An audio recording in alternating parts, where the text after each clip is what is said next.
A falta de justiça, no caso Marcos Valério, está nas mãos do Supremo Tribunal Federal. Então esse sangue está nas mãos dos ministros do Supremo Tribunal Federal. Ronan Maria Pinto, se não fosse pago, ele ia entregar o Lula como mentor do assassinato de Celso Daniel. E que havia indícios, inclusive, de que Celso Daniel foi empalado. Hoje eu já tenho proteção da Polícia Federal, então me sinto à vontade para falar sobre a ligação do Alexandre de Moraes com o PCC. Nossos candidatos não podem entrar em comunidades que existem facções criminosas. Por que o Lula não só consegue entrar, como tem a proteção do Comando Vermelho? A Mara Gabrilli, em recente entrevista à Jovem Pan, que foi inclusive passada aqui, disse: o Ronan Maria Pinto, entre aspas, o Ronan Maria Pinto, se não fosse pago, ele ia entregar o Lula como mentor do assassinato de Celso Daniel. Esse é o teor da chantagem. E o Lula pagou. Como é que alguém não tem nenhum envolvimento pagaria? Por que pagaria? O Lula pagou os 12 milhões de chantagem, sim, para o Ronan Maria Pinto calar a boca e ficar quieto. Que, para fins de esclarecimento, é erro tratar apenas da morte do prefeito Celso Daniel. O número de mortos envolvendo apenas este caso chega a 11 pessoas, sendo que ao menos 8 já foram confirmadas a relação. A gente está tratando dos nomes das seguintes execuções por essa facção criminosa: Celso Daniel, o prefeito; Antônio Palácio de Oliveira, o garçom; Paulo Henrique Brito, testemunho da morte do garçom; Irã Moraes Rédoa, conheceu o corpo do Celso Daniel; Dionísio Severo, suposto elo entre quadrilha e sombra; Sérgio Orelha, amigo de Severo; Otávio Marcieri, investigador que ligou para o Severo; Carlos Del Monte Prints, o legista, inclusive esse que eu conheci, tive a oportunidade de conversar com ele, e ele me disse que nunca tinha vomitado nenhuma vez em fazer em verificar um corpo. Foi a primeira vez que ele passou mal durante um procedimento. E que havia indícios, inclusive, de que Celso Daniel foi empalado. E ele não pôde colocar isso por medo.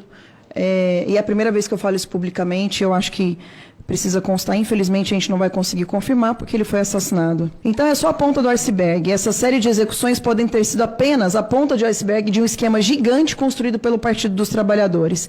Em delação premiada, o senhor Marcos Valério aponta diálogos que teve como processos o PT, que revelavam que facções criminosas, leia-se PCC, lavavam dinheiros em empresas de transporte urbano e jogos. Transporte urbano esse que o senhor Alexandre de Moraes teve relação de advocacia com essa empresa.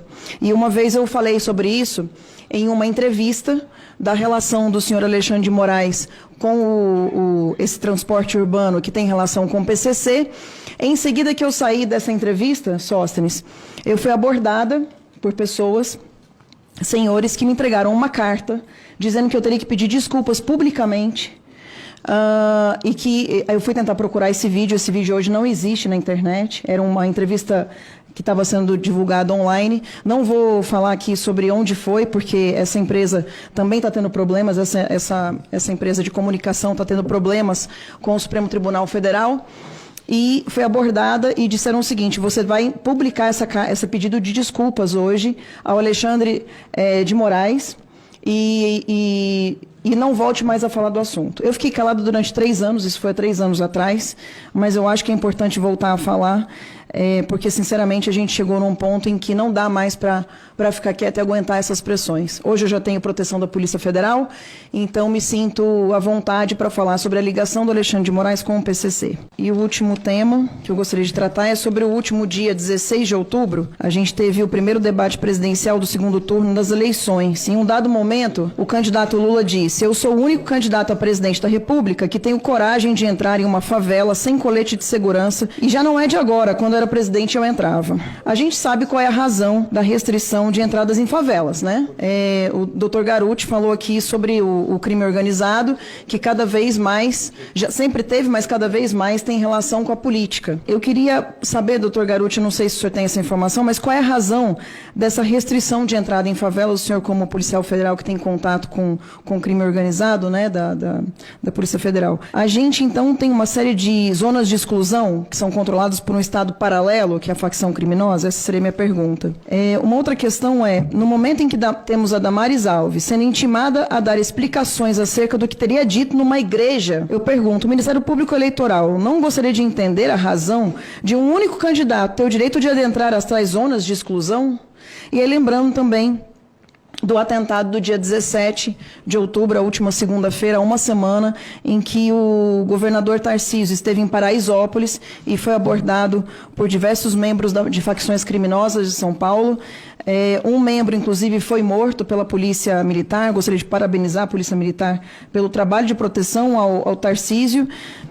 Aí não interessa se foi uma tentativa de assassinato, se foi uma tentativa de deixá-lo com medo, enfim, o que importa é nossos candidatos não podem entrar em comunidades que existem facções criminosas. Por que Lula, eu peço para você que está em casa pensar, por que o Lula não só consegue entrar como tem a proteção do Comando Vermelho? Por que será que o Lula, desde que era presidente, inclusive, consegue adentrar esses locais? É uma pergunta que os senhores têm que fazer. Uai, seu app de vídeos curtos.